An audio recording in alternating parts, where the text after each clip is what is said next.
All right. Well, nice to meet you here, and I look forward to learning lots of stuff about Quai and learning how everything works, and being able to discuss lots of things. So, I mean, just to start off, I know about this kind of PoEM proof-of-entropy minimization idea. Maybe we can start off by kind of going through what that idea is. Yeah, so PoEM, or Proof-of-Entropy-Minima, is a new consensus mechanism. It's an extension of proof of work, specifically the heaviest chain rule. But what it does... Let me just try and fill in sort of some basics here. So, I mean, you know, the usual kind of story from Bitcoin on has been the way that you kind of show that you're doing work is by doing a bunch of computation. I mean, I kind of suspect that that idea originated with my efforts on computational irreducibility back in the 1980s. And kind of the notion is how do you get to prove that you're doing computational work? And I guess the idea has been you find a number, find something that will hash to a number that happens to start with a bunch of zeros. And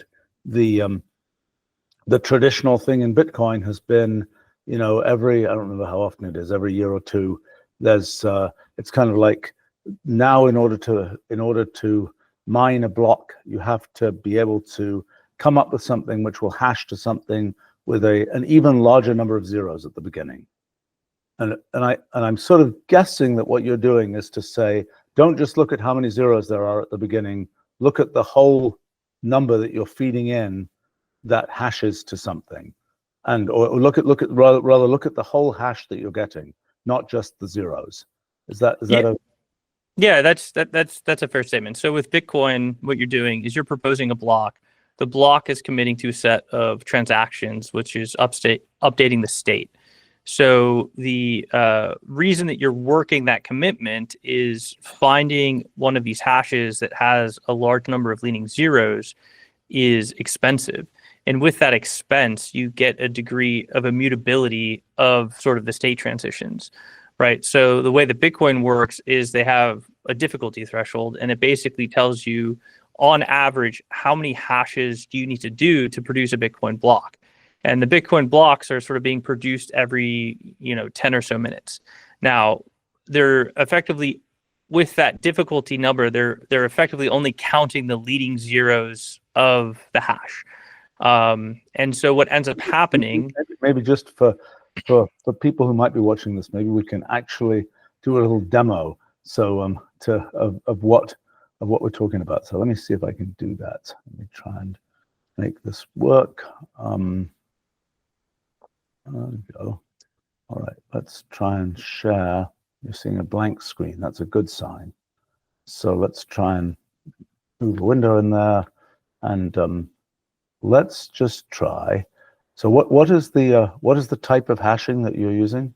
What's the So the simplest for the example is probably SHA-256. Okay, fine. So let's just take some random number and hash it with SHA-256. Okay, so we get out some other number. That is the hash. And now presumably, if we go through and let's say we do this. Let's just for fun, let's make a table. Let's just make a table of hashes of just numbers from 1 to let's try let's see, SHA-256. Let's just make a table of hashes for 100, but numbers 1 through 100. Okay, so we've got a whole bunch of hashes. And actually, what we should really be doing here is looking at those hashes in hex. Is that right? Because that's what we want. Yeah, hex could work. Hex or binary. Yep. Okay. All right. So we're not getting a very impressive winner here, but we have a partial winner here because we have something with a single leading zero. We have a few with single leading zeros, and probably we'll get 1 in 16 will probably have a single leading zero, and 1 in 16 squared will have 2 leading zeros. And so in the case of Bitcoin, what one's doing is to keep trying numbers here at random in order to get something. I don't know what's the current number of zeros that one's trying to get in Bitcoin. Is it 13? I think it's around 50 bits right now. So in hex. Wow. So that's okay. So actually, we can let's just look just for fun. Let's look at the maybe this will show us if we go. This is going to default to the Bitcoin blockchain. So this is going to be the last. There we go. Okay. So this is the last block mined on the Bitcoin blockchain. So there we actually see all its zeros. So that was the hash that was generated for the original, for the number that was fed in to be hashed. That was the hash that was generated. So it looks like we have, or you can just, I'm counting about 20. Okay, let's, I don't believe in human counting. So let's just try, let's see here. And let's just, well, let's just take that to a very low-tech thing and just take that and say, what's the length of that? 19. Okay, close enough. Okay, so in the usual Bitcoin way of doing things, you're just keeping going until you have found a number that hashes to something with, in this case, 19 leading zeros. And as I understand it, the usual protocol is the person who sort of first says, I got something that hashes to something with 19 leading zeros, gets to mine that block. Is that the right story? Yeah, that's correct. Okay, so now, if I understand it, or I'm sort of guessing a little bit, what you guys are doing is you're looking not just at did you hit the right number of leading zeros, but what is the rest of the hash that you're generating? Is that right? That's correct. So now, so for example, in the case of the things I was doing up here, let's say we're only going to go, we're not going to try and do our, a really impressive thing with 19 zeros. We're just going to ask for a single zero. Then when I generate these 100 numbers here, what I'm basically just doing is taking those numbers, and I could just convert them. Let's see, I could just say from digits, I think, of that 16, and then I could just say, take all these hashes on line 3 and then convert those to actual numbers. And then one thing I could do is figure out what is the minimum number in that list of numbers, which will be the thing that has the most leading zero. I mean, you're literally asking what's the minimum number here? Is that the kind of way you're ranking? Yep, that's right. So you're sorting for the lowest outcome on a per hash basis. Okay, so then miners are trying to mine things, and one of them gets something. Who gets to be the one who kind of mines that block? So the interesting thing about hashing is because it's a one-way function, everybody is proposing what they think is the extension of the chain, and they're doing an independent number of hashes on their proposal. So whoever sort of wins first, or is the guy that binds the sort of golden ticket, if you will, they're the one that gets to get paid for that block. They sort of put their payment in the block when they're proposing it, and then if they can seal it with the correct amount of work, then everybody in the network recognizes that as being a valid block. Now, the likelihood of a given person winning that block is related to how much hash rate they have out of the total hash rate in the system. But let's just go through that in a little bit more detail. So, I mean, kind of the idea of any blockchain is any new block that gets added to the blockchain is dependent on everything that came before in the blockchain. So when we're making the new hash, what we're doing is we're saying we're taking the hashes of everything that came up to that point. Then we want to find a nonce, an extra thing that you put in that, when combined with the hash that we already have, hashes the combined thing, hashes to something that has the properties that we want for the output hash, like the leading 19 zeros. And so you're saying once somebody has found that, that appropriate, found the number, the nonce that they put in, and such that it gets a hash that is acceptable, that meets the criteria in the case of Bitcoin of having 19 zeros, then they get to say, I'm the person who sort of claims this block. Is that am I right at that level? Yep, that's correct. Okay, so now what are you guys doing? How does that work for you guys? So by the way, just the thing you were saying about hash rate is basically people are just trying nonces and trying to generate, trying to put in the input that will hash to something, in the case of Bitcoin with 19 leading zeros. And your point, I think, there was just everybody's trying to do that, and the first person who successfully does it gets to claim that block. And if you have the person who has the highest rate of generating these hashes, the highest rate of trying things, is the one most likely to actually sort of get to claim that block. But it's really just that the probability of being the one is proportional to your hash rate, because it's if you have, I don't know, 20 people with different essentially it's just, gosh, this is a long look at all that stuff in that let me close that up. But it's basically just saying the probability that you're the one is proportional to your rate of hashing, because the chance that you get to be the one is the number of hashes that you managed to do divided by the total number of hashes that anybody attempted for that block.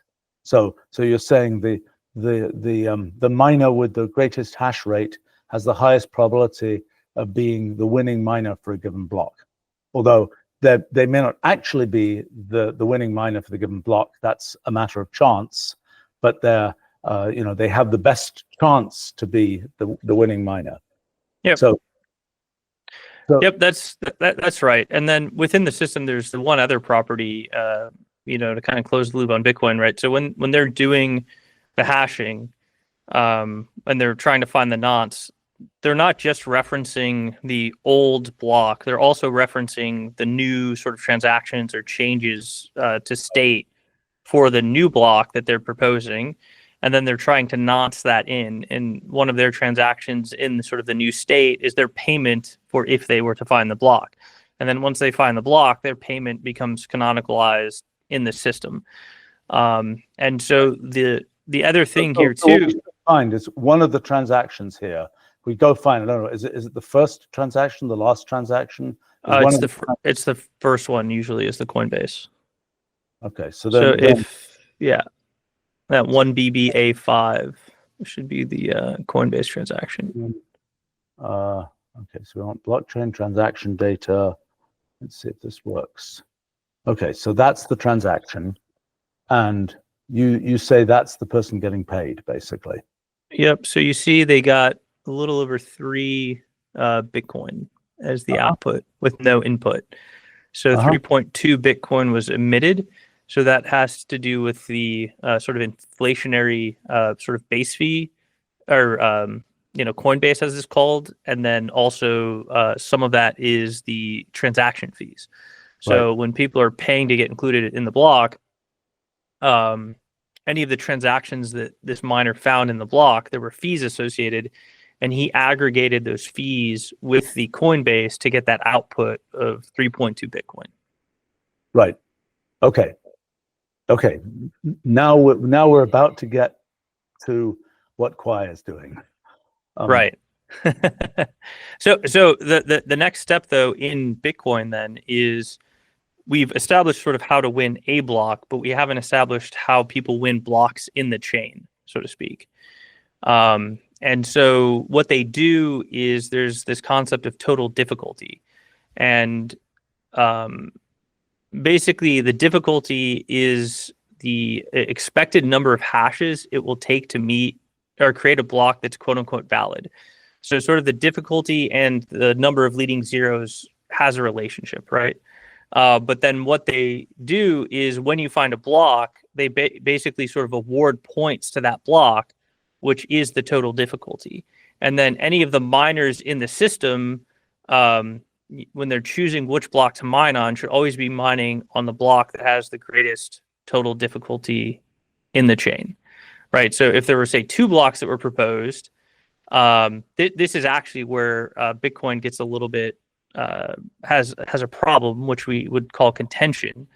But because everybody's sort of mining blocks independently, there's this like spatial and timing problem, right? So if you're mining a block in China and I'm mining a block in Texas, and I find a block in Texas, it may take a second for that block to kind of make it around the network.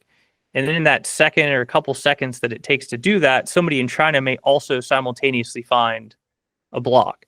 So now there's 2 valid blocks that are circulating in the network. And the problem, and this is called an orphan in Bitcoin. Now, the problem for Bitcoin is because the difficulty in our blocks is necessarily the same, because we have the same parent, it means the weighting of both of these blocks is necessarily the same. So when these blocks circulate in the network, there's no good choice of should I choose A or should I choose B to mine on as a miner. So the way that they do it is they just fall back to, I will mine on the one that I see first. Now, what that means, though, is because you're in Boston, maybe you got A first, and since I'm in Texas, I got B first. That means you're going to be mining on A, and I'm going to be mining on B. And so then the problem is for the next 10 minutes, we're kind of mining against each other. And then only when the next block is found is that sort of difference in the opinion of what the canonical sort of chain tip is, does it get resolved, right? And so what I would say here is that there is contention in the network that takes multiple rounds of communication to sort of adjudicate or decide on. So we're just to understand that. I mean, so this question of, different assumptions are made about what the correct next block was. People start building on those. They build out a little piece of chain. And then it turns out that one little piece of chain loses to another piece of chain because people are somehow, I mean, what is the typical length? How long do these little orphan pieces of chain typically go before it becomes clear what the kind of consensus chain ends up being? So in Bitcoin, it's usually only ever 1, maybe 2 blocks. And the reason for that is the likelihood of getting these orphans has to do with the propagation latency in the network relative to the expected block time. And in Bitcoin, your expected block times are very long relative to the propagation latency.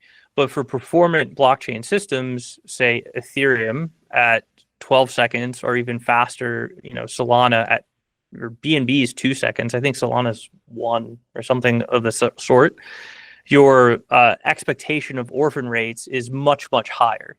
So in Bitcoin, where you only can sort of get a transaction in every 10 minutes, best case, in the more performant systems, we want tighter block times so we can use them for more transactional sort of purposes. And in those cases, you can get longer and longer forks, effectively, that get orphaned out because the time to propagation is getting larger and larger relative to the block expectation time. So what is the typical propagation time? I mean, is it like a second, or is it a few hundred milliseconds, or even more than that? Or what is it typically on these networks? So it depends on the network, and the propagation time has to do with the number of nodes as well as sort of the ping latency between nodes. So if I were to take a globally distributed system like Bitcoin and say have 10,000 nodes, I could expect a ping latency on the order of, say, 130 milliseconds as the median value. And then based off the number of peers people connect to in that network, you'll need to get about 7 hops in the network for information to get around the network. So if you multiply that out, you're talking from 1 to 2 seconds. for something like Bitcoin. And in Bitcoin, that's not a very big deal because you have this very long block time. But if I were to put that into, say, a 10-second block time, that means 10 to 20% of my blocks would get orphaned out naturally with no other problems, quote unquote, in the system. Right. Okay. So the challenge is to make an orphanless way of selecting blocks, and that's what you guys have. Yeah, so it's a little bit more subtle than that. Orphans you can't necessarily get rid of because it's an outcome of the fact that it takes time for data to propagate. We can't sort of eliminate propagation times, but what we can do is we can make it so that we don't have to talk to each other again to figure out which block to build on. And then if we do that, there's never going to be a situation where you extend sort of an orphan past one because everybody in the network knows which block to choose. So we need a consensus mechanism that gives us and forgive me if I overload this word, but a causally invariant preference, meaning no matter when we see the block in the network, we will always choose the same block. So in the case of the example where a block's mined in China or Texas, one of those two blocks will necessarily have a lower hash.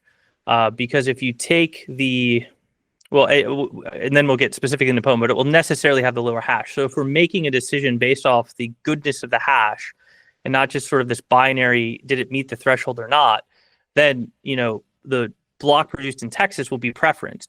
So even if you see the China block first, by the time you see the block coming from Texas, you're going to be like, oh, this is a better block than the one from China, and you're going to mine on the better block.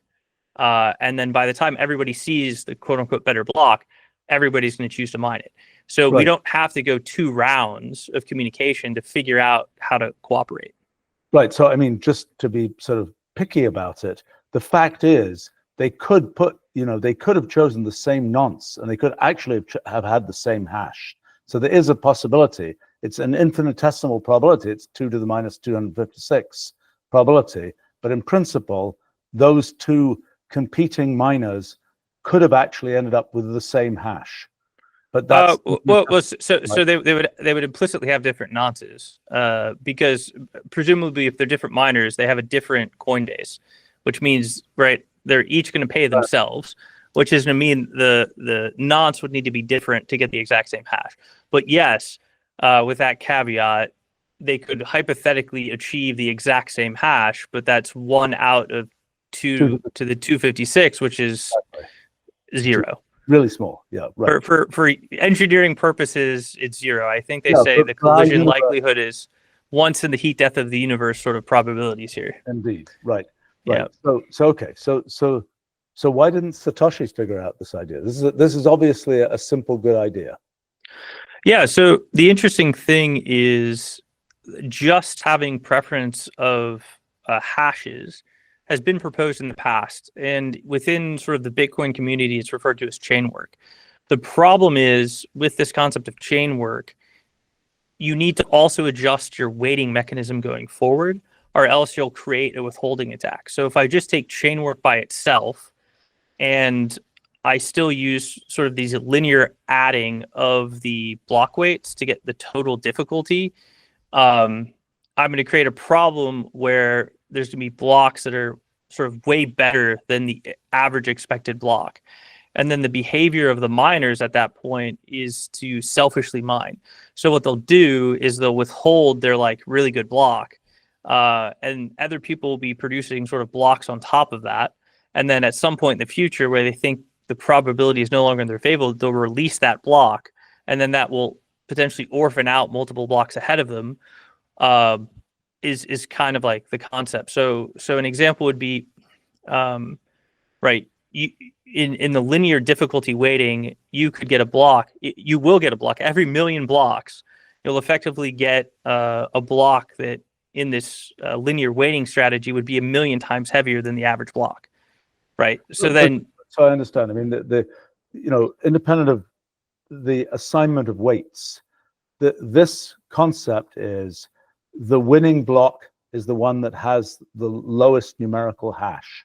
That's And right. so your point is that a miner could say, they managed to find, at this particular stage in the development of the blockchain, they managed to find a nonce that gave a block that had an incredibly low number. And they say, I'm not going to actually put that on the blockchain. I'm going to hold that back. And I'm going to let all these mistaken people build on a less good hash. And then, 50 blocks later, I'm going to say, hey, by the way, guys, you were building on the wrong hash. You were building on the wrong block. Here's the right block. And so, but you're saying that with this idea that the sort of the lowest hash always wins, and that will be true at every stage. I mean, why is it the case that if somebody could go back to early in the whole blockchain and say, by the way, block number 7 in the whole blockchain, you guys didn't find the smallest hash for that block. I mean, why wouldn't they just go and spend a year trying to mine something for the very lowest, for one of the very low blocks in the blockchain, and then say, wait a minute, this whole blockchain is wrong. You should rebuild it on this new block, and then then they can write whatever they want into the later blockchain. Right. So in Bitcoin, that's why they don't use Chainwork. Because if you combine Chainwork with the linear calculation of total difficulty, you can do exactly what you're saying. You can sort of just like go back and try to mine like really, really, really, really low value blocks for some distance back in time. Now there's it's still geometric, so like eventually it doesn't make sense. But the problem from the perspective of Bitcoin is when we're trying to create cooperative outcomes. Anytime I have the ability to withhold a block, even if it's just until I see somebody else produce a competitive block, that gives me an outsized advantage in my reward. And what that means is I'm getting paid more per hash than somebody else is getting paid, which is a bad outcome because that also makes the blockchain less secure. Because if large sort of pools know that they sort of have this advantage, they can withhold these blocks, wait for other people to sort of release blocks and then show their block up, always orphaning out the other block. So then the time between when they find a block and when their competitor finds a block, they're effectively getting like private mining because nobody knew about their block until they had to release it with the competitive block. So this is just this like selfish mining attack. This exists in Bitcoin, but this gets worse if you take Chainwork and apply it to total difficulty directly. And that's why they didn't do it. So what PoEM has to do is it actually has to adjust the weight calculation to allow you to also use Chainwork. Okay. And so the way that we did that is you have to come up with a calculation that makes sense relative to what Chainwork is measuring. And that's where the name entropy sort of comes into the equation. So if we think about blockchains and a new block, there's effectively 2 to the 256 possibilities that exist for that block hash when we're sort of deciding we're going to add a new block. And then as we find hashes that have more and more zeros at the beginning, we're sort of reducing the number of options that block could be going into the future, that block's hash could be. And so from a Shannon entropy concept, that is actually what you're doing when you're mining, is you're reducing number of paths that you can take in the future through the process of mining, which is reducing entropy. But from strictly a math perspective, it allows us to create an algorithm where we're changing the total difficulty from being this linear addition process to thinking about it kind of as multiplication or as adding bits of entropy, which is effectively we take logs of the hash. It's 2 to the 256 minus the hash. We take the log of that, and that as a bit quantity represents the number of leading zeros plus the fractional number of zeros following it, so to speak. And we're adding that up, and that creates the total difficulty in the chain. But when you do that in that sort of multiplying in the linear field or adding in the logarithmic field, you get rid of this withholding attack that exists if you were to apply Chainwork strictly to a linear total difficulty measurement. Okay, so let me see if I understand that. So what you're saying is in in the chain work idea, you're just saying let the lowest numerical hash win. But what you're saying is don't just look at the latest numerical hash. Instead, for example, take all the numbers that you get from all these hashes and multiply them together. Is that right? Yeah. So if I have like block 1 and then I have block 2, when I find sort of the entropy in this block, the hashes, I'm multiplying sort of the zeros from this hash by the zeros of that hash to figure out how much the next one is. Wait. Whereas, so as I understood what you were saying, I mean, we can either work in terms of the logarithms where we're kind of adding numbers of zeros, or yeah, that's the simplest way to think about it. So we think about it in bits of entropy. So, which is effectively just the number of zeros plus fractional number of zeros, which we just add up over time. But that's descriptively different than just saying difficulty as a weight and then linearly adding the difficulties over time. So let's just try and unpeel this for a second, okay? So Yep. Let's start off with, what do we mean by entropy? I mean, I think the best way to think about entropy is the logarithm of the number of states of a system consistent with some constraint you know about the system. So if all you know about the system is it's got 256 binary bits, then the number of states of the system consistent with that is 2 to the 256. The logarithm of that base 2 is just 256.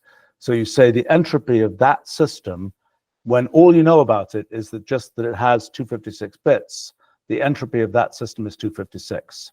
If, on the other hand, you have the additional constraint that the thing you got was a successful, Bitcoin hash, then it isn't that all 256 bits are undetermined. You already know that 19 of those bits are zeros.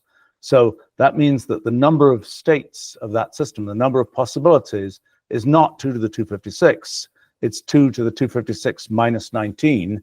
And so then you say the entropy, which is the log of that, is 256 minus 19.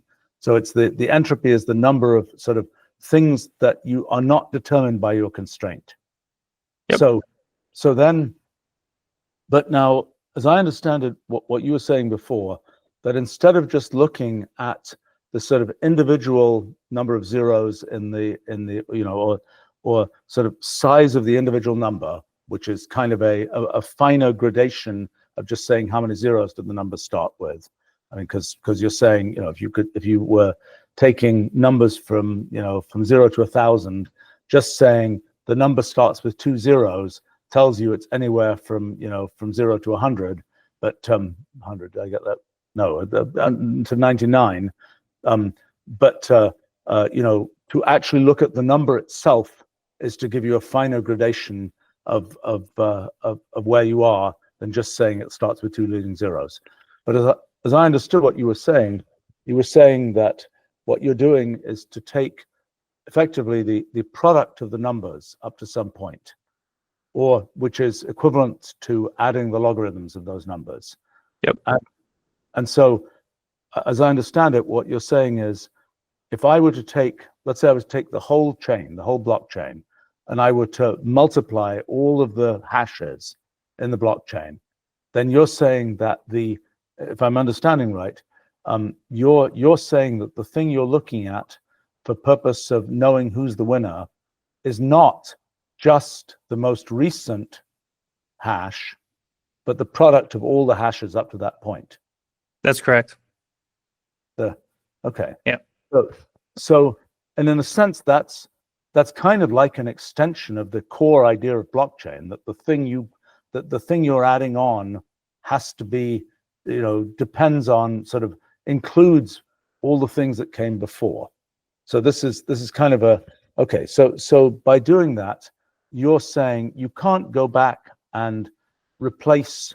I'm not completely understanding why not, but you can't. Why can't you just do a? Let me try to give you some intuition here. So when we talk about difficulty, if we have this 19 zeros, every other hash that I find that meets the 19-0 criteria will have one extra 0 bit in the binary field.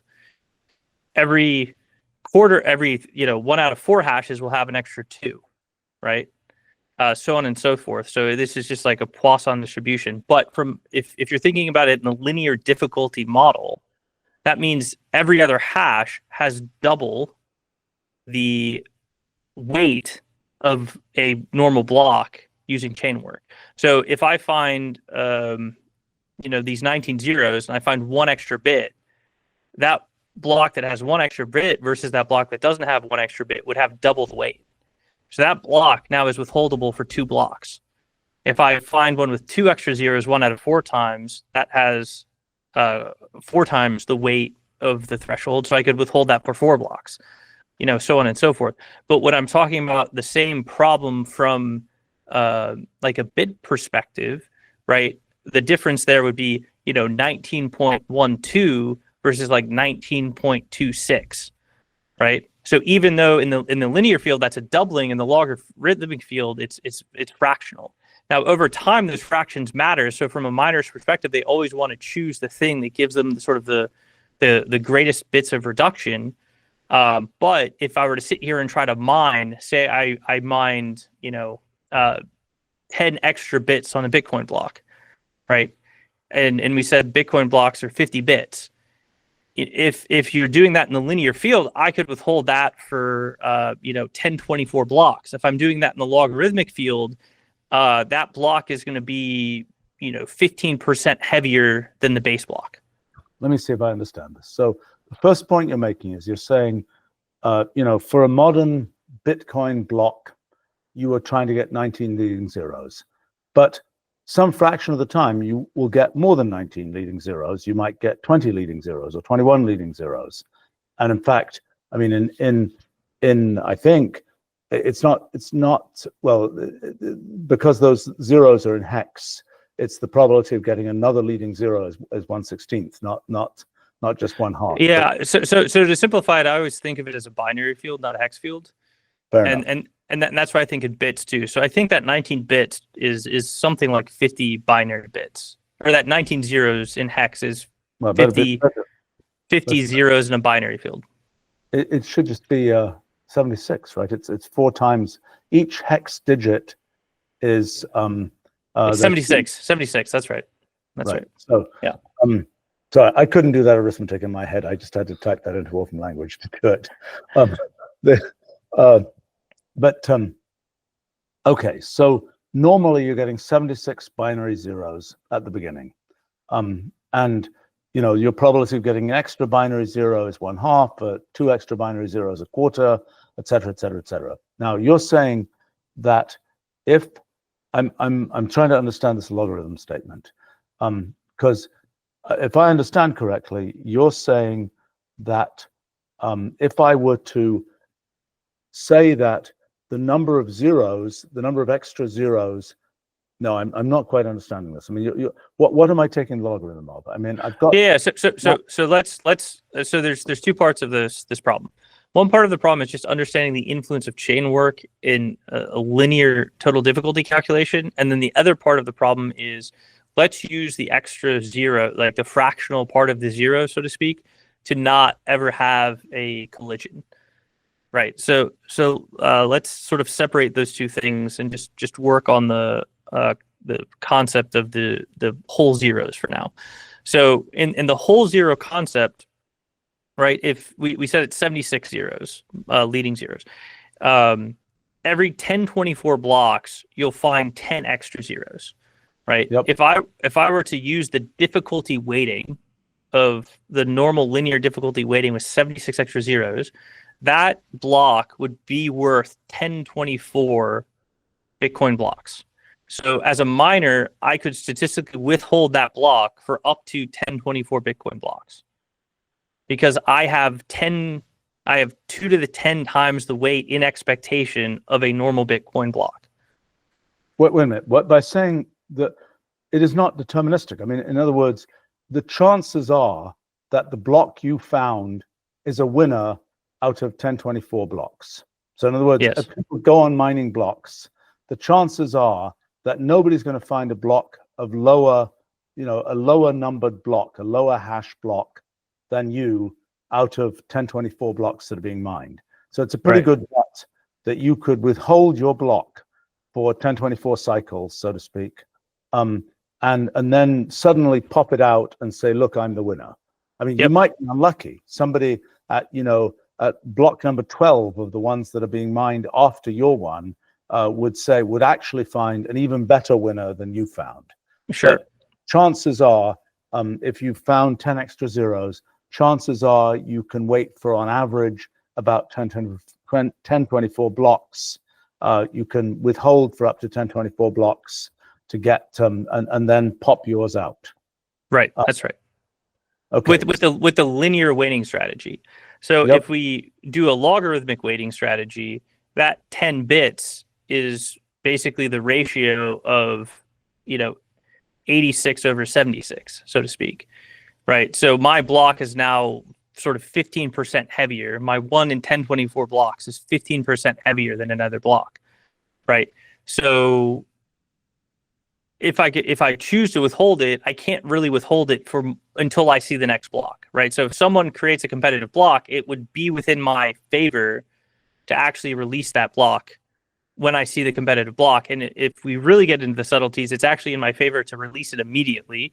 But that's probably a side quest we don't want to go on. But the point being is, from the concept of, can I withhold it for 1024 blocks? No. Can you withhold it for even one whole block? No.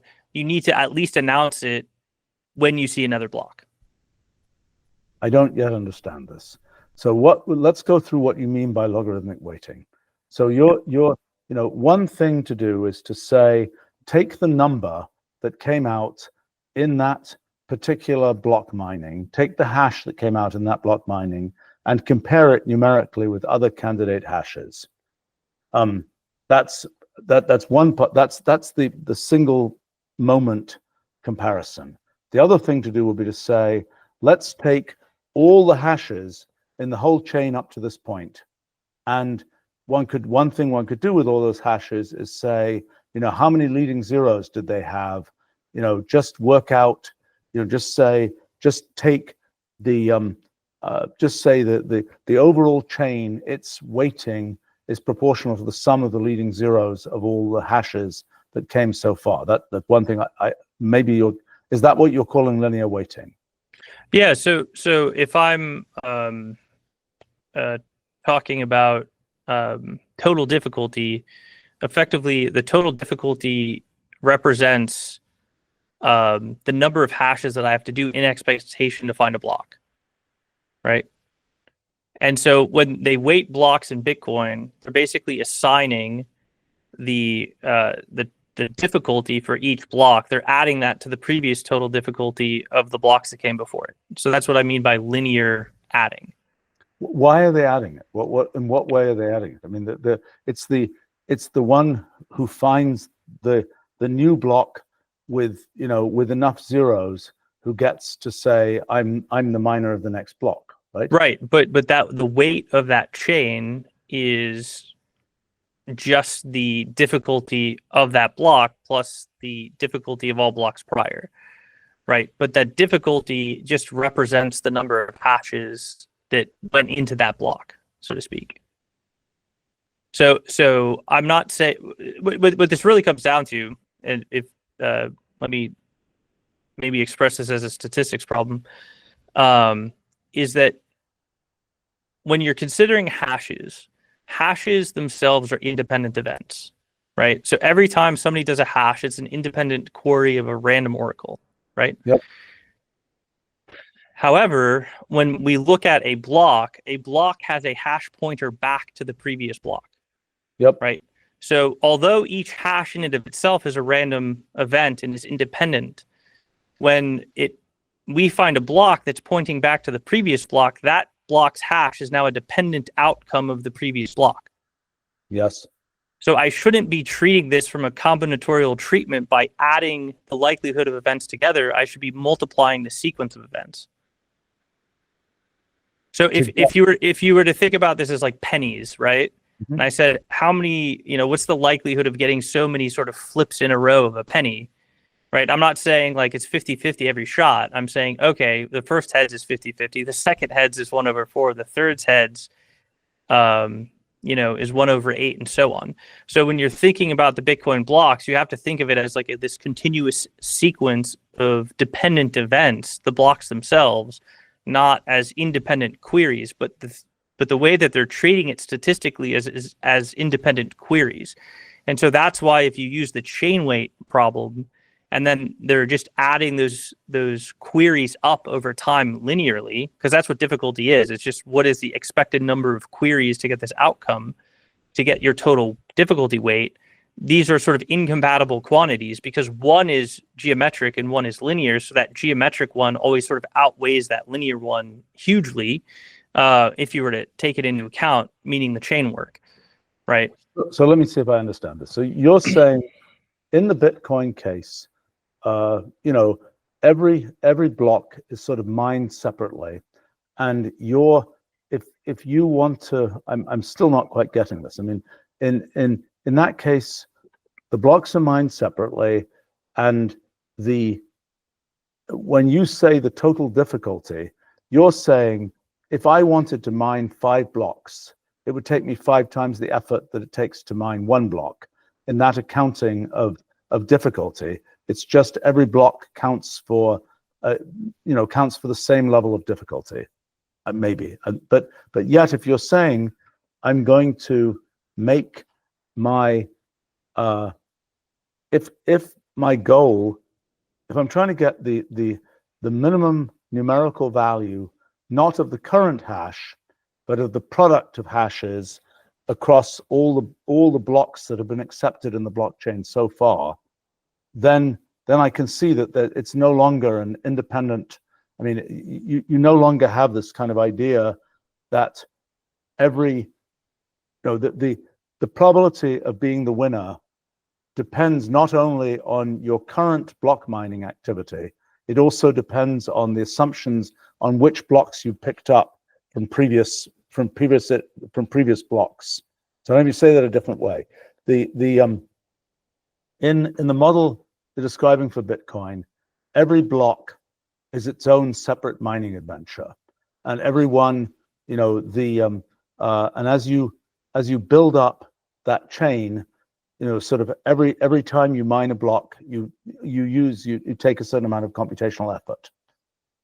But I think what you're saying is that in the case where if you say that the winning block is the one that has the least product of all hashes up to that block, then you're necessarily entraining things from the past in other words, if you imagine 2 competing chains, one of which had comparatively high hash values in the past, then you have to have a yet lower hash value in the current iteration than if you had low hash values, comparatively low hash values in the past.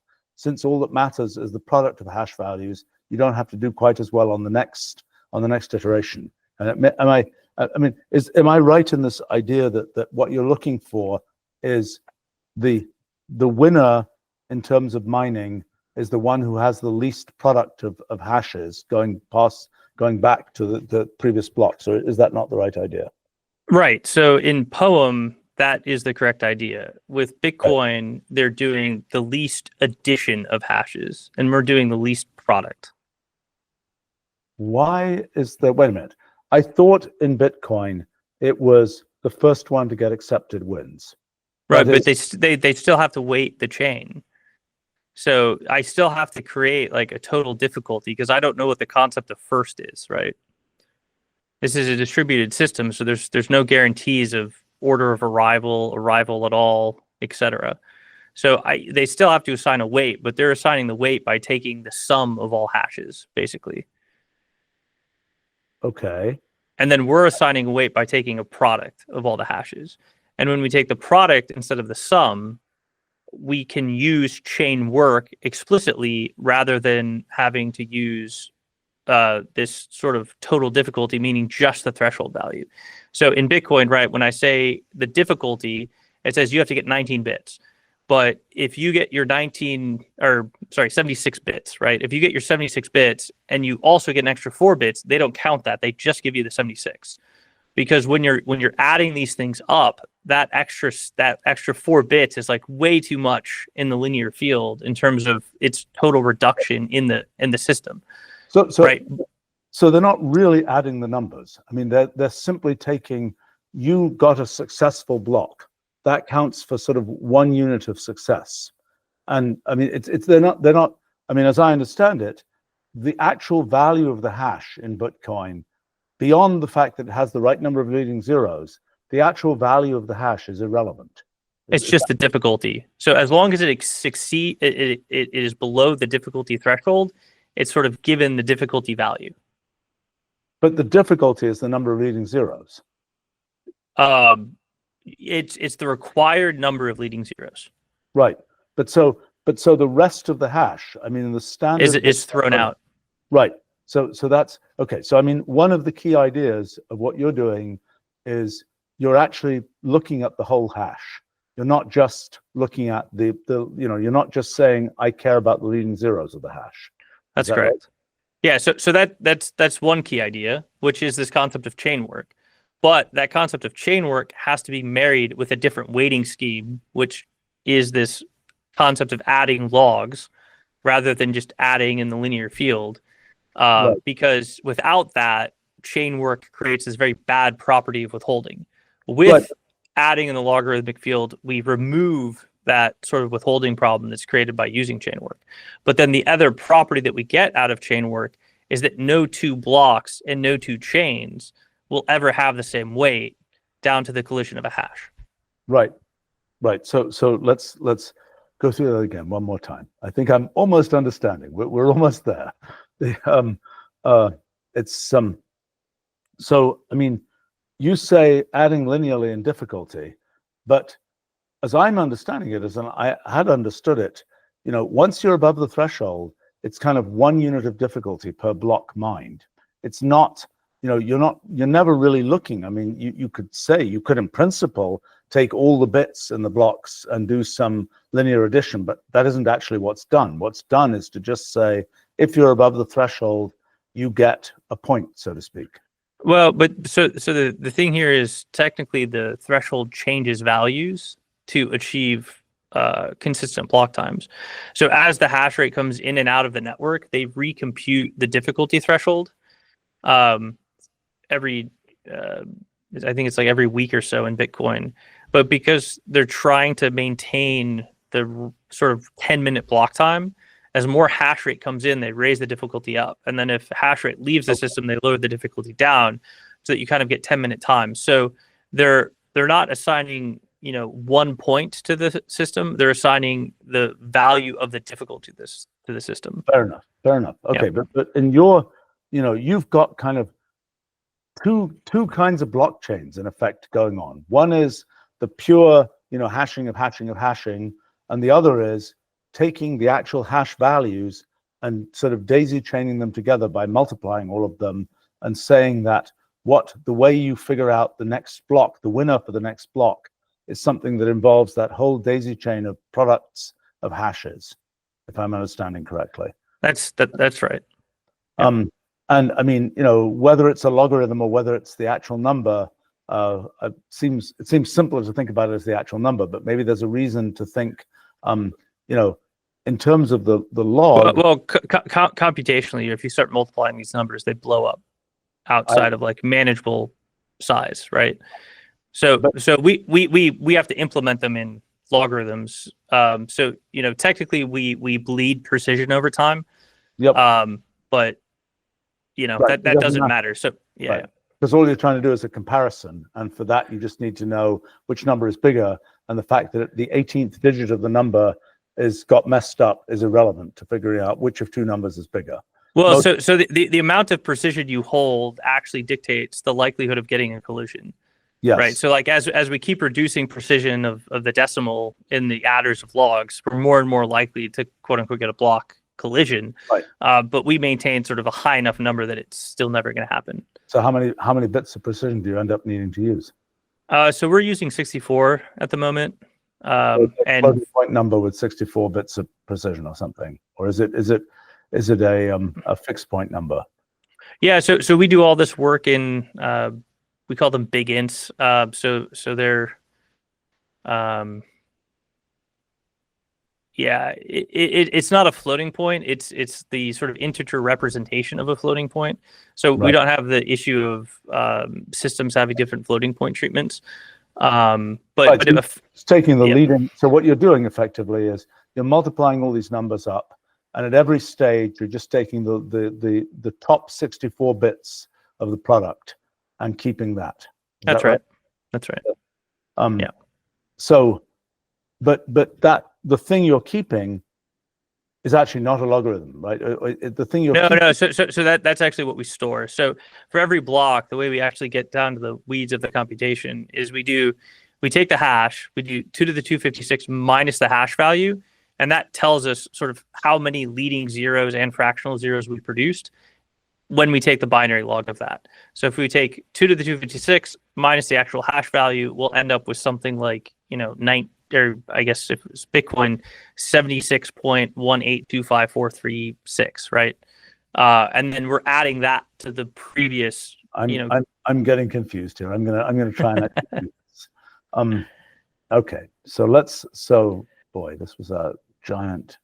So if we take that Bitcoin block hash, right? Yeah. Okay. Let's we take that hash.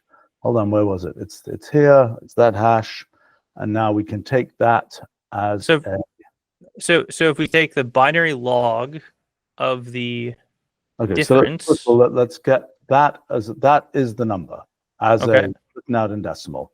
So in written out in base 2, we could say. We don't have to do it in base 2 for the calculation, but that's okay. fine. Well, let's just see it in base 2. So there it is in base 2 with lots of leading. It'll have 76 or so leading zeros there. Okay. So now what do we do to do this? So let's just say that for the sake of argument, let's just say that so we're going to have a number. We're going to have a random integer between 0 and 2 to the 256. And let's say we have 10 of those. So these are sort of 10 fake hashes. And in principle, the thing you might get after 10 of these fake hashes would be a number that is the product of those numbers, which has an awful lot of digits in it. And you don't want to store all of those digits. So what I'm sort of imagining you're doing, but maybe I'm wrong, is that every time you multiply in a new hash, you're simply taking the leading 64 binary digits of that resulting number. Let me explicitly give it to you, then I think you'll get it. So if we take 2 to the 256 minus that hash value. Okay, minus this hash value, which is right here. Yep. Let me just fill the whole thing in so we see what we're doing. Oops, minus 2 to the 256 minus that hash value. Okay, there we go. Okay, and then we have to take the binary log of that number. Okay, so I mean we could do that explicitly like this. I mean we'll get the numerical binary log or what? I mean well, okay, so that's incredibly close to 256. So I need to do this more exactly. Let's say that binary log in let's say I do it to let's say I do it. Do we want this in binary digits? Because we could just ask it for binary digits. We could, let's say we can get 256 binary digits of that binary log. Is that what we let's see, is that what we want? No, I'm looking for a decimal outcome here. Oh, okay, fine. Okay, let's do it. So let's say in decimal we can let's say 100 digits of that. Okay, there it is. Yeah, we're doing something wrong here. So from digits. So that's the number. That's the explicit number from the hash. That is less than it is. very close. It's significantly less than 2 to the 256 because it has all the leading zeros. Right. So that value should represent something like 2 to the 200 or close to that. Well, let's see what it is. I mean, let's just take here, we've got this value, that value there, and let's take the numerical value of log to the base 2 of that thing there to let's say to 100-digit precision. Okay. So it's Boom. Okay. There you go. Now just take 256 minus that number. Okay. So that has quote unquote 78.605 leading binary zeros. Yep. Yeah. Yep. So I mean, what happened here? If we look at this in binary, let's just look at this number in binary. Okay. So let's say this thing, integer digits of that in base 2, 256 of those digits. And then what's going to happen here, let's see, what is the position? What is the first position in there of a 1? First position.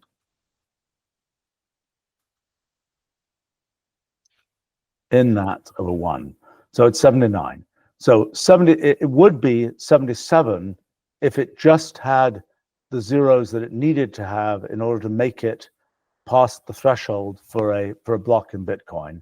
But in fact, it had 78 zeros here. So the first position of a 1 is 79. So it had 78 zeros. So it had 2 extra zeros. And we see that it had, well, almost, it had the 2 extra zeros, but it even went beyond that because the actual number that came beyond that wasn't, it wasn't like it was 999 out of 1,000. It was, something less than that. So it hadn't it hadn't gotten to the point where it had sort of maxed out the value that it could have for 78 leading zeros. Okay, I think I understand what's happening here. So now what is it that you're actually doing here? Right. So then to calculate the total weight of anything, we just add these values up in the chain over time. So this value, the 78.6 and so on. Yes. Okay. That's right. Which is precisely equivalent to taking a product of the numbers, of the raw numbers, taking a product of the raw numbers, and then taking the taking the leading digits of that product of raw numbers. I think that's exactly equivalent because that's saying if at each product you take each product, you take that product and you take sort of the first 256 bits from that product, then that's going to give you then that thing is going to be basically this number. I mean, it's going to be the version of this number. You get this number from it by it's equivalent to that number. Yeah, it's equivalent. Yeah. So the idea here is that we can come up with a weighting scheme that is reflective of the total number of hashes that went into the chain, which is sort of what you want to measure. And we can do it in a way where it becomes nearly impossible for any two blocks or chains to ever have the same weight. I get it. So then if we circle back on the problem of blocks A and B, that representation is never going to be equivalent. So when a block propagates through the network, everyone can make the same choice. No matter at what time or what order they received it, they will always choose the same block given the same set of information. Right. So this is where we get this concept of causal invariance. But that concept in our system is how we create, which is kind of the next step, and why we had to come up with PoEM, is a hierarchy of merge mine blockchains. Okay. All right. So let's see. Are we ready for the next stage here? Okay. Let's just review again what we already talked about. I mean, the basic point is you want to know when a block is mined. You want to immediately be able to tell if there are two candidate blocks that have been mined. You want to be immediately able to tell which is the winning one of those blocks. That's and right. the way you're doing that is you're saying, look at that block and look at the chain that it is at the end of, and take the numbers in that chain, the actual hashes in that chain, and take the product of those hashes, the sum of their logarithms, and simply ask, what is the total of that product or sum of logarithms, and say which, and the fact is that not only that is sort of the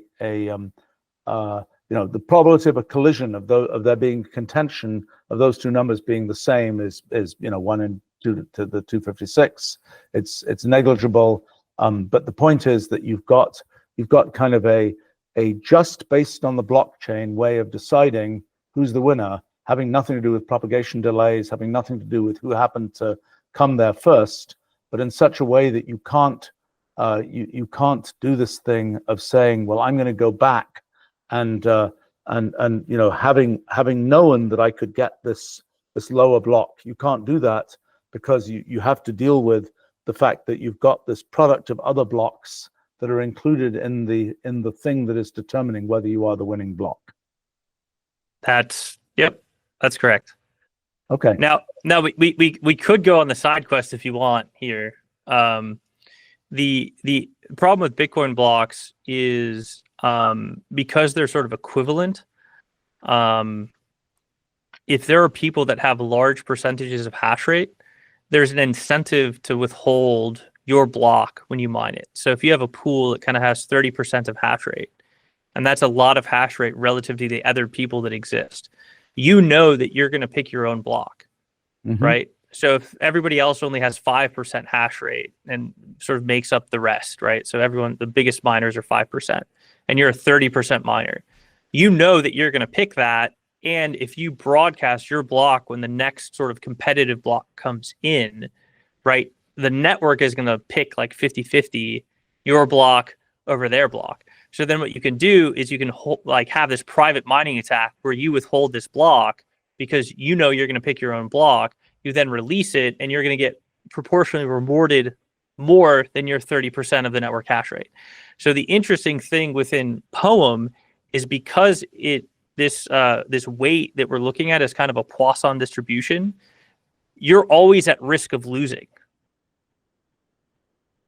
right? So there's this thing that exists where up into sort of a certain number of like super luckiness relative to the amount of hash rate you have, your sort of game theoretic strategy is to always broadcast your block the instant you find it.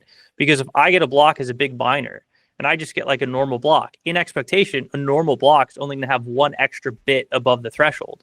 But that also means that 50% of the time when someone shows me another block, they're actually going to be the winner. So I've removed that withholding strategy for the majority of blocks that I produce, unless it's like truly one of these like really, really, really lucky blocks relative to the total percentage of the network hash rate that I have. So we've actually removed this withholding phenomenon for the majority of blocks produced in the system. Let me see if I understand that. So let me again, I got to go and actually, compute something here. Okay, so we're talking about kind of this Poisson distribution. So what you're saying, let me see if I understand what you're saying. The Poisson distribution has to do with, I mean, what I'm not understanding is the number of leading zeros. So let's see, if I pick numbers, let's say I just pick numbers at random. So I've got random integers from, let's say 0 to 2 to the 16. And I'm going to pick 100 of those. And for each of those, actually, let me just pick one here. And then for that, I'm going to say integer digits. I could have actually just picked the digits now that I think about it. But anyway, let's do it this way. Integer digits. Let's do 2 to the 16 minus 1 to actually get it right. Okay, so that's going to give us a candidate length 16 thing. And the question is, the thing is that there will be a certain number of leading zeros, and we can say, let's just say first position of a 1 there. And let's say that. That's going to give us, in that case, just 1. We run it again. Oh boy. Okay, so every time we run this, let's make a table of what the number of leading zeros is. So let's say 100 of these. Okay, so that's the number of leading zeros that we're getting. So with one time here, we got a number that had basically 6 leading zeros. Most of the time we have 0 leading, we can subtract 1 from these. So that's the number of leading zeros that we get in each number. Right. And if you plot that as a histogram, you'll get a discrete representation of a Poisson. Right. So let's go ahead and do this just for let's blast it with computation here. Okay. So now wait a minute. This is an exponential distribution. This is not Poisson. Why is that not Poisson? Because that's just saying, this is just saying the probability, there's a certain, am I right? Or is this let me see. If I take a Poisson distribution, let's just, for the sake of understanding what's going on, let's say PDF of let's see, what do I want to do?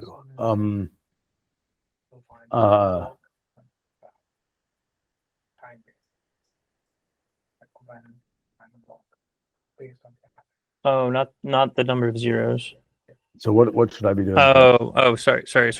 The Poisson distribution is in reference to time that it takes. I see. So the probability is, so here's what we have to do then. So let's take this. Okay, so the Poisson distribution, it's the same story as if you're trying to cross a road and cars are arriving at random times and you need a certain amount of time to cross the road. The distribution of times before you have a gap in the traffic to be able to cross the road is going to be this Poisson distribution. So let's take a look at that. So let's say we've got 100 here. We've got a bunch of these things. Now, what you're asking is, how long do you have to wait? Is that right? Until you get something of a given size. Is that what you're looking for? Yep. So that would be like your difficulty threshold. Okay. So in order to, so that's the distribution of runs before you get to, let's say, a 5 or something. So we can try, let's see, how would we do this? We would say, how to do this? Well, here, look, we can do this. We can just say position in this thing will generate a huge number of them. And then let's say, we're going to say, what's the, that's this table, let's make 100,000 of them. And then let's say, what are the positions of, pick a number. I mean, pick your threshold. What should we make it? 5? Yeah, okay. Let's make 5. Okay. All right. So let's get this right here. This is the table. Oops. I got that wrong. I want to put the -1 there. And I'm going to get that. And this is going to be, okay. So these are the positions of all the 5s. Okay.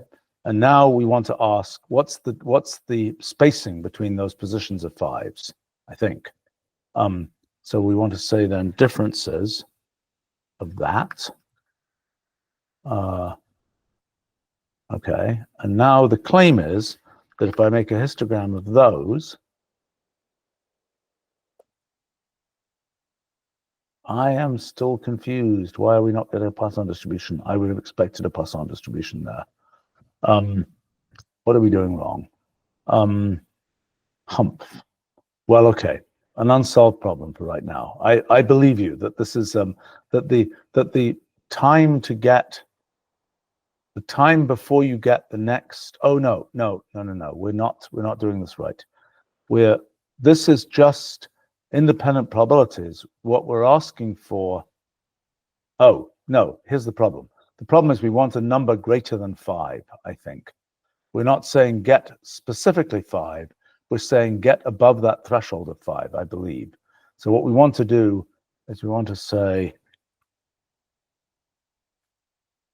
oops. Let's try this. Still not right.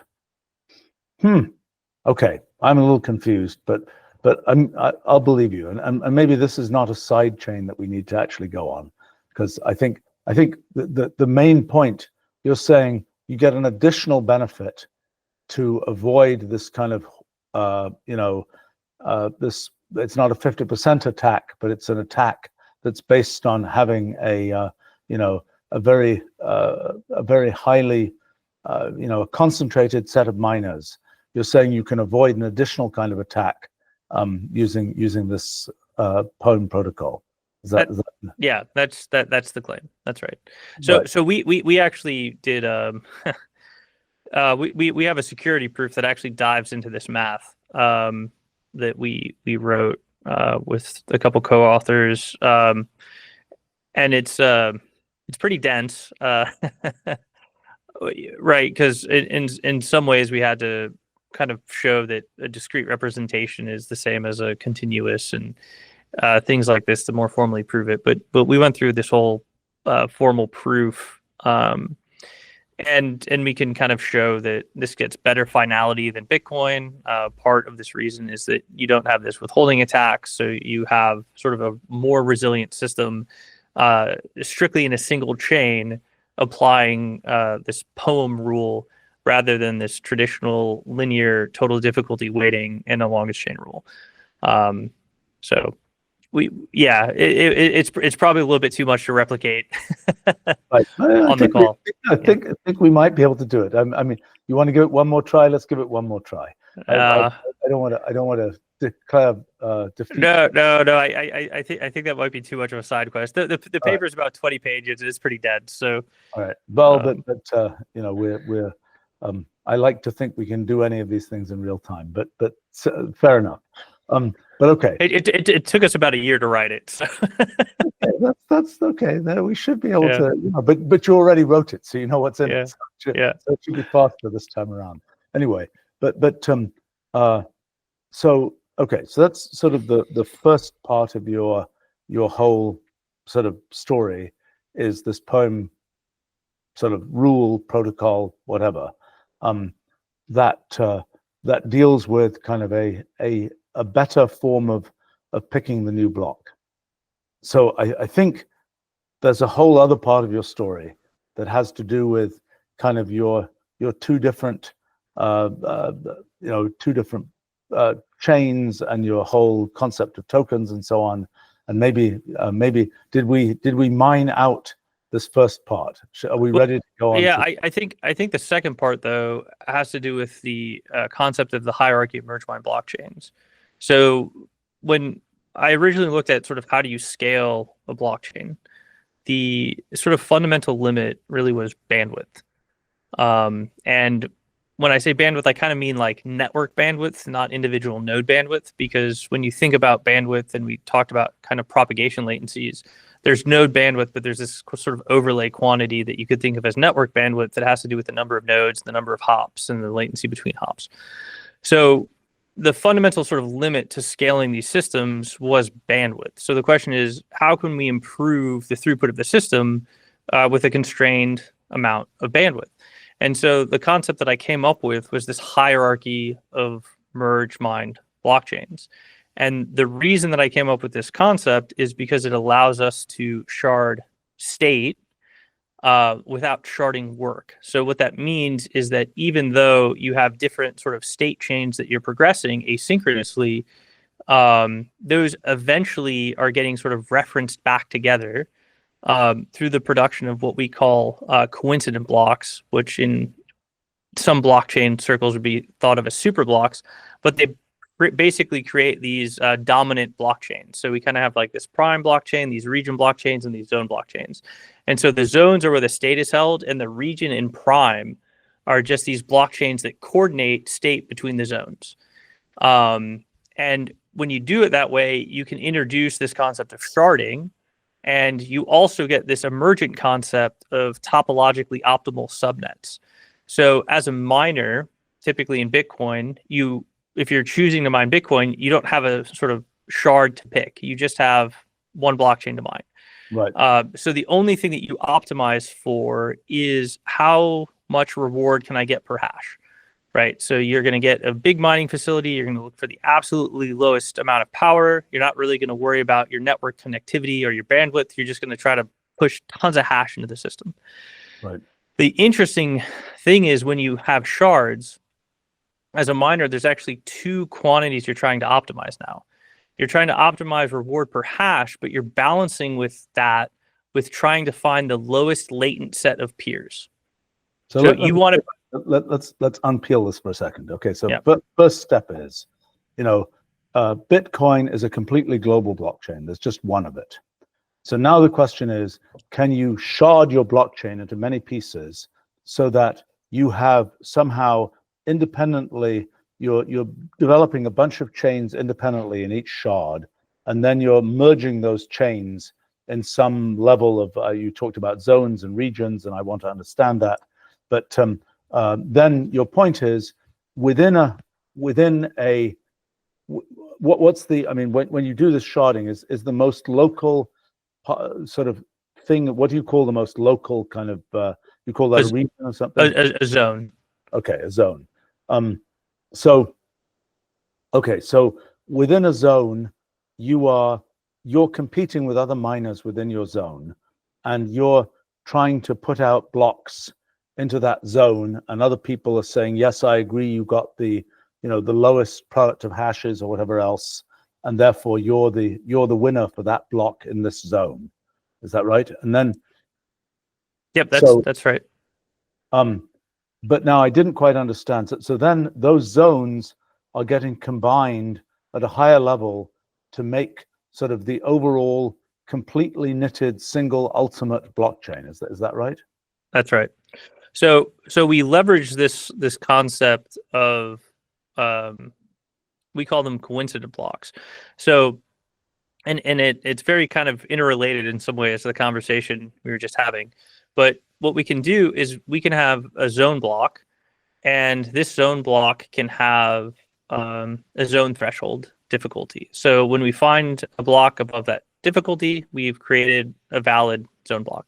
Now, we also allow, if we say have a zone block plus 5 extra bits of difficulty, as an example, we could get a region block. And if we get 10 extra bits, we could get a prime block. So what that would mean, right, at 5 extra bits is that for every 32 zone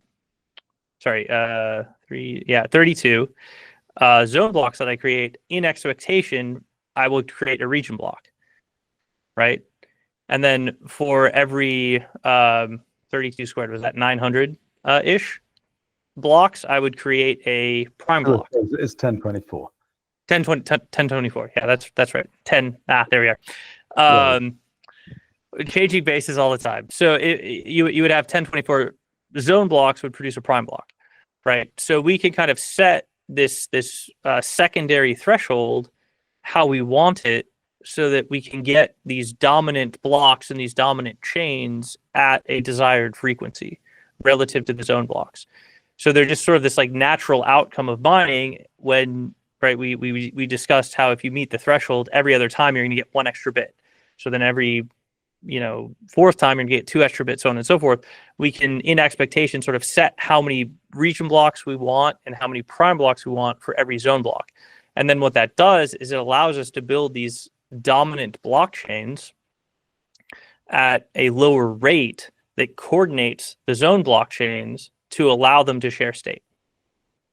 Okay, so what's happening is to make a block for a zone blockchain, you need only a smaller number of zeros, let's say. To get to a block that, but so on these zone blocks, on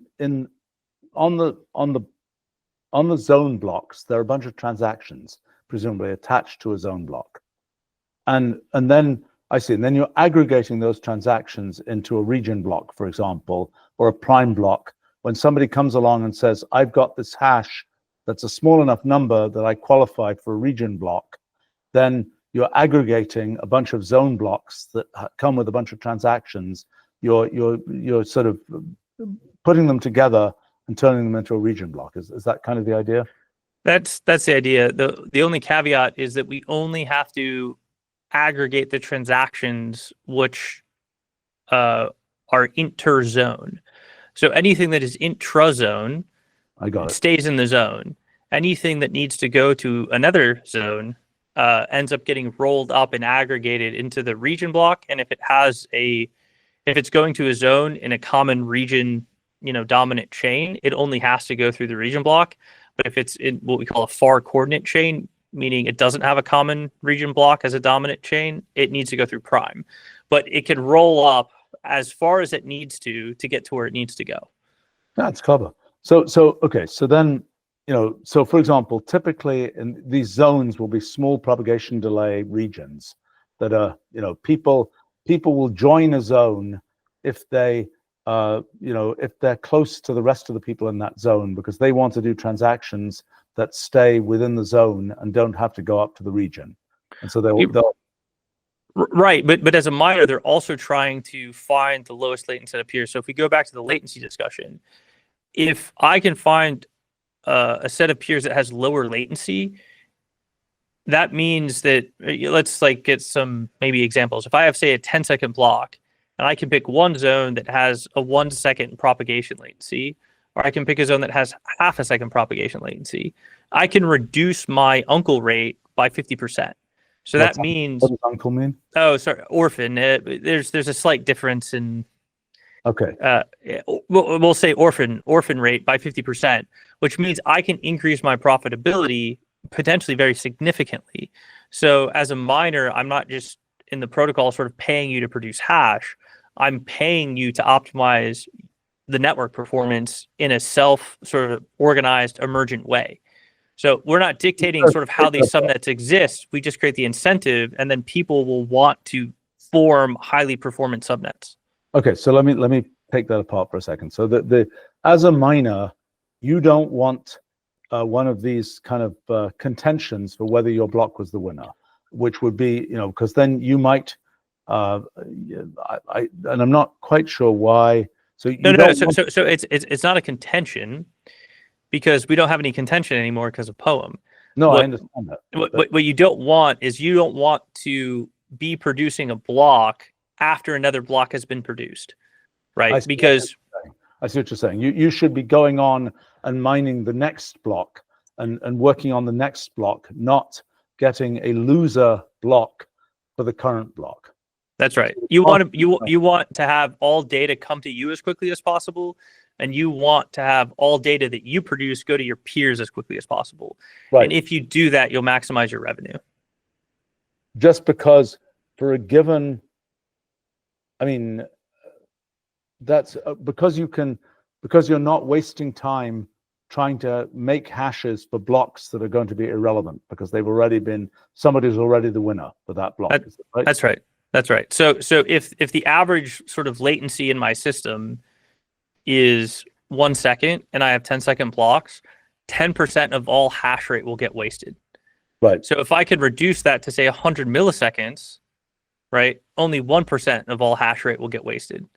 Right. Okay. So it's not, I mean, in the maximization of profit, this is kind of maximizing right down to the last digit of profit, so to speak. I mean, it's pretty significant if you think about miner profitability, because miner profitability is only about 10%. So in this system with subnets, if you're not optimizing your subnet, you could just become completely uncompetitive. I see. So okay, so then, I mean, then the idea is you break the world up into zones where there are low latency collections of where everybody's motivated to have low latency within that zone. What happens if some miner joins that zone and they have very high latency? Why does that not? I mean, well, so their latency is going to impact them. Sure. So other people as well, isn't it? Because they might keep on winning. Let's say they had a big farm somewhere that was, that they thought was going to be a big player in that zone, but it has high latency with respect to the other players in that zone. Why can they not kind of set themselves up and say, that that degrades everybody else's performance because they have to take account of that big farm out there that has low latency. well Or sorry, that has high I- latency. right. Yeah. So if you have a farm, everybody in the zone would end up suffering, including Right. the person producing the hash. So the hash rate of that zone will be slightly in disequilibrium relative to the other zones that have lower latency, and it will balance out. But the incentive of the system for all participants is now sort of dual, and that they're not just trying to produce hash, there's also trying to lower the latency. So they're still subject to sort of the other participants, but they also can choose to go somewhere else too. Right. So there's a sort of self-correcting mechanism in there.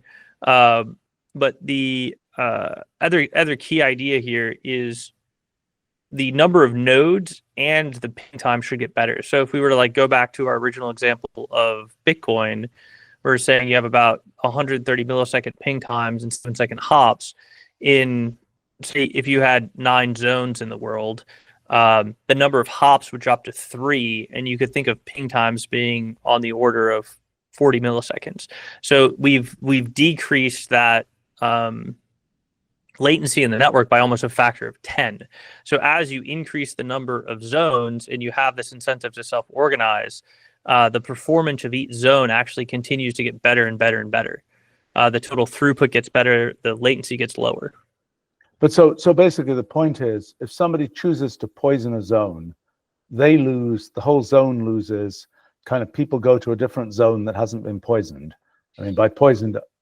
Yeah, well, but it also counterbalances, because what will end up happening is the difficulty will drop. Right. So there's 2 levers in the system, right? You're trying to get the most reward per hash, which is saying you want to find the zone with the lowest difficulty, but then you're also trying to find the zone that has the lowest latent set of peers. So you're trying to optimize both parameters. And if one of the parameters is kind of high, the other one's going to drop to sort of equilibrate. But so there is an automatic system that is changing the difficulty thresholds based on hash rate or rate of new block production or something like this. New block production. Right. So there's a target block time. In our system, we're actually setting it to 5 seconds. Okay, but I mean, so in sort of a control theory kind of way, it's like your thermostat is, it sees the temperature went too high and then it went too low, and you presumably have some kind of controller that is doing some kind of integration, because you're not changing this difficulty level sort of every block. You must be averaging over a certain number of blocks. Yeah, so it adjusts every block, but it's done sort of as a moving average. So it's kind of like a PI controller, if you wanted to think of it that way. Right. Okay, fair enough. And I mean, there's, and I'm sure you've thought through all of the things about whether there's a way of, people doing crazy things with having sort of the, going up and down and confusing. I mean, the moving average presumably is basically smoothing out any possibility of, if you knew the moving average window, you could do kinds of crazy things where you say the moving average. So the thing though is, right, it's a competitive system. So what you're talking about is thinking that you're the only participant. But if you were to try to manifest that behavior with other participants, you're opening up arbitrage opportunities for them to counter kind of what you're trying to create arbitrage opportunities for yourself. So because it's a competitive system, as more players, are there and they kind of see what everybody else is doing, you shouldn't get any sort of oscillatory gaming, so to speak. Fair enough. Yeah. Or if there is, it'll damp out pretty quickly. Yeah, it'll get higher and higher frequency and smaller as like more participants are trying to sort of play against each other, and ideally it would trail off to 0. But so you've got the zones, the regions, the prime. Why 3 levels? What made you decide on that number of levels? So the purpose of region and prime is, and the reason they slow down is because if we didn't have sort of a difference in the expectation time of region and prime blocks, we wouldn't have subnets. So if I Right. said sort of like every zone block is also a prime block, then we would be back at like a global system. So you said every 5 seconds is the target for zone blocks. What's the target for region blocks? What's the target for prime blocks? so um in the system presently, if we were to think about the number of regions available and the number of zones available and call the regions R and the zones Z, we're using 2 by Z and then 2 by R. So if you're you have 2 zones in a region, basically every other sort of zone block will be a region block, but then you also have to multiply by 2 by R. So then if you have 2 regions, that'd be another factor of 4 on 4. So it'd be 16 sort of zone blocks to get a prime block, if that makes sense. So the delay between the dominant blocks gets bigger as the number of shards increases, is kind of the statement.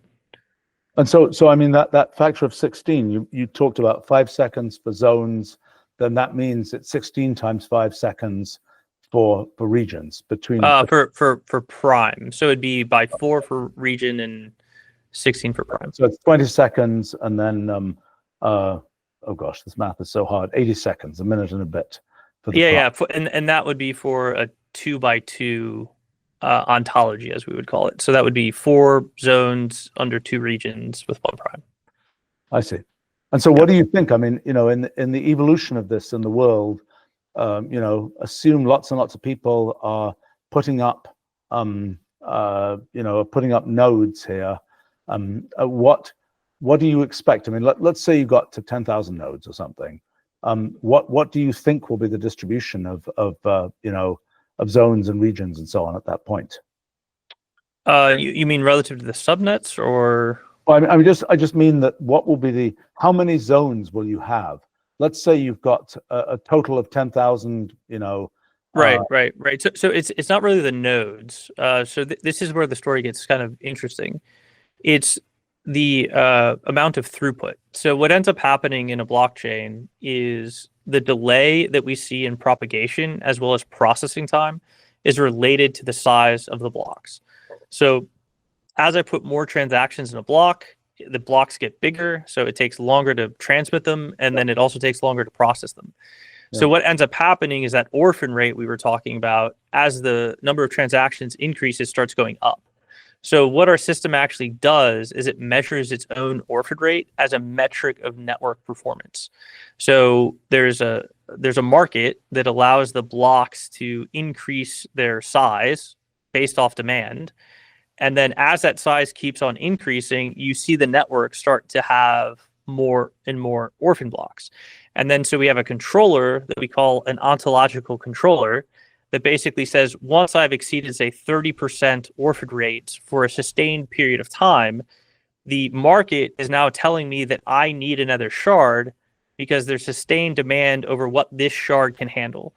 So then the system automatically sort of starts a second shard. And then you'll have 2 shards up into the point that you're getting sufficient uncle rates in both of those shards for sufficiently long, and then you'll go to 4 shards, and then you'll just sort of keep ticking up. So the expectation in terms of number of shards is that we think we can do anywhere from 500 to 1,000 TPS per shard. And to put that in perspective, on average throughout the year, Visa does about 1,700 TPS. So it would be our expectation somewhere between 2 and 4 shards, we can do the throughput of Visa. Okay, so let me unpack all of those pieces. So what you're saying, the first thing you're saying is that in a block, the size of a block depends on the number of transactions in the block. Assume each transaction is about the same size, that maybe it has some fanciness in different kinds of tokens and things that are being used, but roughly it's the same size. So, and you're saying that that as those blocks get bigger, they take longer to transmit. At least their total transmission time is longer, even if the even if the arrival of the beginning might not be longer. The total transmission time is going to be longer, and then the time for the nodes to actually process that block also gets longer. And so the point is, you want blocks of there's a certain optimal size of block, presumably, that is maybe not. I mean, maybe it doesn't really matter. It's just if you have a zone that's more tightly integrated and has lower propagation delays and maybe the processes are all faster or something, then you can withstand, to achieve your goal of 5, of some amount of throughput, you can withstand having larger blocks. And you could have, it's a question of do you have, if you've got a subway system or something, do you have lots of small trains, or do you have, a smaller number of big trains?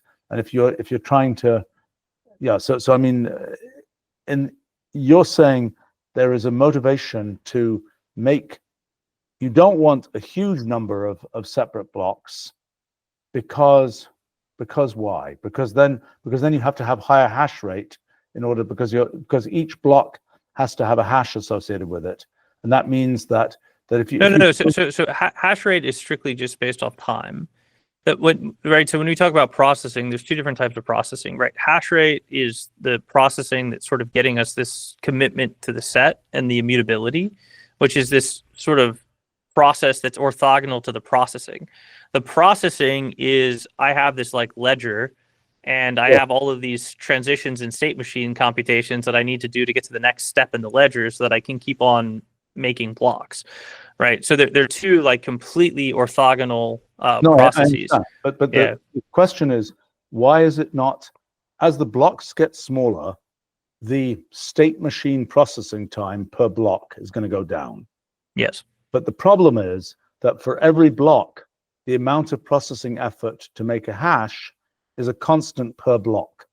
So it doesn't make sense to have a large number of small blocks, because although the processing time for the state machine processing is smaller for each block, you still have a constant cost of doing the processing to find the next hash. Yeah, well, so I think what you're driving at is right. So these blocks, if we think about the zones, right, the zones are happening on independent states, right? So they're completely sort of independent of the other zones.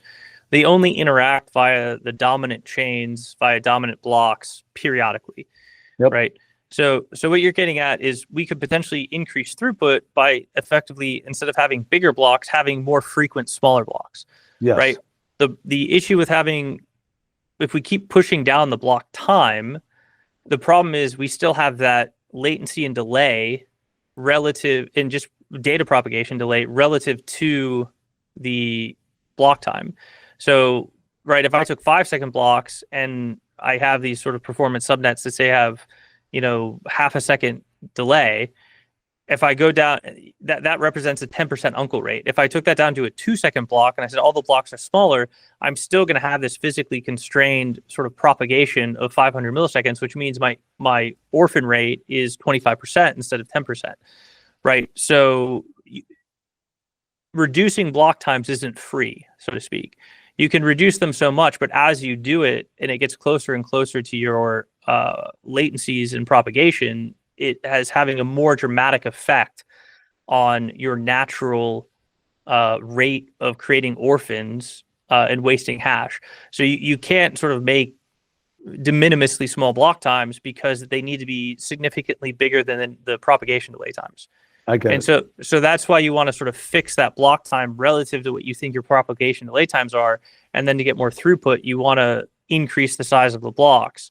Now you're still limited in a given zone, because as the blocks get fatter, more bandwidth time is taken, more processing time is taken. And so you're kind of at the intrinsic limit of the system. We don't know what that is. We don't assign it. We just sort of create a market for it, right? And what we're saying is we don't want blockchains that have worse than these sort of 30% average orphan rates. So that's when the blockchain says, hey, there's sufficient demand. These blocks are sufficiently big enough for however the system is optimized, for however many nodes they have, for whatever sort of types of transactions, we need a second chain. And then it automatically adjusts. So we're not setting like limits on gas. We're not sort of prescribing these characteristics. We're measuring the emergent performance based off whatever is happening and saying at that point the performance is sort of sufficiently degraded in security that we want a second chain. Yeah, it's cool. I mean, so okay, so end result, you're saying 1,000 TPS, 1,500 TPS transactions per second. Well, so that's so we're thinking 500 to 1,000 per shard, right? And that throughput will go up as the number of shards goes up. And in our system, we've designed it to go to 255 shards. So in aggregate, if we say got 1,000 TPS, we'd be looking at 250,000 transactions per second if it was at the full number of shards. Right, but those transactions, if you make a transaction, then so there's two issues. One is the throughput, and the other is latency per transaction. So, if you are within your zone, you're aiming for what, a 5-second latency per transaction? Is that the yeah? So when you look at Visa, sort of the benchmark is 8 seconds. Okay. You're trying to get transactions confirmed in 8 seconds. So what happens when I tap my credit card? It's not actually doing the full transaction. When it says thing approved, that happens in less than 8 seconds. So it's no. So when you tap, if you actually measure it, it's about 8 seconds between when you tap and when you finally get the approved. It'll say processing and this, that, the other, but in terms of actually giving the confirmation, it's about 8 seconds. I got to look at my I've got to get out my watch next time. Yeah. But it feels like less than that. Maybe they've got good UX of all the things. Yeah, I mean they've gotten you attuned to it. It was actually interesting. There was a big issue when they started enforcing chip cards in the US. There were issues with the back end, and it was taking 12 to 15 seconds. And there were lines backing up out of Starbucks because the Starbucks is designed for this 8-second time, and it was exceeding it. And they were having troubles running the business because when the chip cards were taking too long. But my impression is that maybe I'm just wrong, and it's just a weird placebo-like thing. But it seems like tapping is faster than sticking the card in the chip reader. It should be equivalent. So from a point of sale terminal's perspective, when you tap versus chip, what's actually happening is you have something on your phone called an eSIM, which is equivalent to a chip on a card. And the only difference here is the physical interface. So it's actually using the same chip to process the actual context on a chip versus using an NFC wire. So it's literally going through the exact same chip through the exact same network. I'm old-fashioned. I just tap my credit card. I don't use the phone. I don't use the NFC stuff. But anyway, but okay. So you're aiming within the zone to have a lower latency than the standard. Your target is 5 seconds as compared to 8 seconds. Yeah, I mean our target's 8 because 8's sort of the acceptable number. Right. So depending on when you sort of get the transaction and variance in block times, because block times aren't guaranteed, we're wanting to make sure the mean number is below 8. Now, right, you could also entail C10, but that's just the variance of the system. We can't really do anything about that. So to make sure that the tail isn't very bad, we actually have to push up the mean. Is kind of the idea. What is the distribution? I'm just curious. I mean, you must know that distribution of sort of. Well, it's supposed to be Poisson, but we were having trouble recreating it. Yeah. Okay. Fine. I would have expected a Poisson distribution. Okay. And you're aiming for mean 5 seconds, so that means that you have a certain probability of being out. We could just go work it out. It's a confidence interval that gives you the probability. It's a quantile basically of the Poisson distribution above or confidence interval above 8 seconds and so on. So you can work out. So what you're hitting some probability to be above 8 seconds. If your mean is 5 seconds, there's a probability to be there's a certain probability to be below 8 seconds, which we could work out. And with a certain amount of futzing, we could probably work that out. Right. But coming back to this question about your 3 levels, zone, region, prime. Why? I'm just curious about the logic of why not have 4 levels of zones and 3 levels of regions and so on before. Well, what's the what's the thinking, or is it the case that, you know, one day when there are a billion people using your network, that you'll end up wanting to have another level, another layer in that sequence? Yeah, so the layers of the sequence just have to do with what you can get sort of the de minimis lower layer down to, and then sort of how much contention you want to create in the higher layers, right? So we've kind of talked about the concept that because there's this sort of natural lower bound of latency, we can only take blocks sort of down to certain lower bound, right? And then as we go up, we need to create multiples of that. And so based off sort of the number of things that we need to do in terms of the number of shards and how often we need to coordinate them, we want sort of like a certain number of layers, right? So if I only had, say, 2 layers, the problem is as I increase the number of shards, I very rarely get sort of referenced into the upper chain. So with 3 layers, we can reference you in relatively quickly. And in the regions, you would actually also expect geographic orientation of those regions as well. So for example, maybe, you know, we're in a sort of a 9 shard topology, right? Like west of the Mississippi might be, you know, shard 1, east might be shard 2, and Canada might be shard 3. So there might be like a slightly longer processing time if I'm doing an inter-shard settlement, and there's a difference between processing and settlement, but there might be a slightly longer time if I go from New York to California, but I would still only be going intra-region. So it'd still be tighter than, say, if I went to Europe and I was going inter-prime. And so that's kind of why that region exists, because it creates these better sort of geographic properties. And it also lets us get referenced into the coordinating chains more frequently. And so you get faster cross-shard times, basically. And that so makes sense. Presumably, you know, in the world of the future, when lots of people are using this and there are merchants who are trying to, you know, do transactions, those merchants will end up wanting to have endpoints in multiple, you know, they'll want to have an endpoint per zone or something like that in the end, so that they get shorter. So even though they won't be able to get a full information on what their overall balance is, so to speak, because it'll be separately happening in different zones, you know, just like, you know, on the you know, you have a CDN, or so, you know, a content delivery network for the web, because you want to move your content closer to the end customer.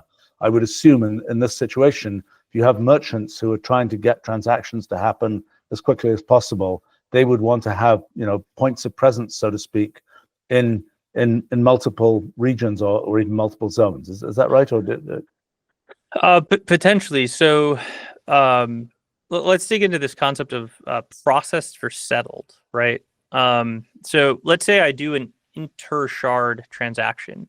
Yep. Once I kind of get these inclusion in a block in the origin shard, I actually have a pretty strong guarantee that that transaction is going to end up where I want it eventually, right? So if I'm going from this shard 1 to shard 2, even though it's not in shard 2 yet, I could look at shard 1 and be like, okay, it's been included in 2 blocks. I'm going to get that in shard 2. I'm not able to respend it yet, but I can look at it and be like, okay, this is like quote unquote available balance. I just can't re-reference that as a merchant for another 20 seconds. Right. So you can approve the transaction with very high probability once it clears through a zone. And it's just that if you actually want to use that, if the merchant wants to respend that amount, which will be irrelevant because they'll have big floats of stuff going on, that you'd have to wait for sort of the full sort of full potentially 20 or 80 seconds depending on where it is in the ontology. That's right. Nice. I mean, we thought about in connection with our physics project and the way that we have all these kind of causal graphs of things happening. We were thinking about kind of this problem of sort of distributing the getting of consensus, so to speak. And it sounds like you have a practical way to actually do that. That's very cool. I mean, where you know, kind of what I was imagining was that, you know, you have a certain probability of being settled, so to speak, locally.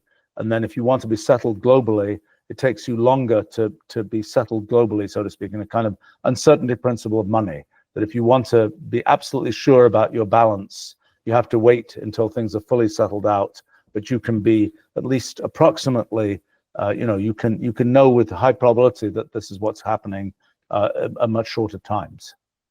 Yeah, that's the way to think about it. And to give you like a reference point for people when we're talking about merchants with credit cards, if you've ever had to run a business, right? You guys take credit cards for Wolfram, right? Credit cards. You don't fully get all your money for 6 months, right? You start to get payments from the card companies at 60 days, and then they don't give you your full balance for 6 months. So when we're talking about getting settled fully in potentially 20 or 80 seconds, I don't know what factor of improvement that is, but it's quite large. Right. Well, now what happens? I mean, realistically for credit card companies, it's because people do returns and all kinds of things like that. It's not. I don't think that's that's not that time delay. I don't know, but I don't think that's for example, a fraud-related time delay. I think that's more of a product returns and all kinds. So your 180-day is a fraud-related time delay. But your 30, 60-day payments are actually because of how the traditional financial system settles, right? So within the back end of these things, they're actually reconciling balances via, ACH and SWIFT, and there's certain ways that happens, and there's certain like plus 3-day settlement times, like interchange and dispute time. So it's a process that in its most de minimis form is on many days, depending on sort of how far it's going. So in aggregate, you have to like treat it on this large window. It's definitely not instantaneous in terms of movement of money. It's just represented that way, but it's far from it. Right. Okay. Well, that's cool. I mean, that's yes, big factor, as you say. So let's see.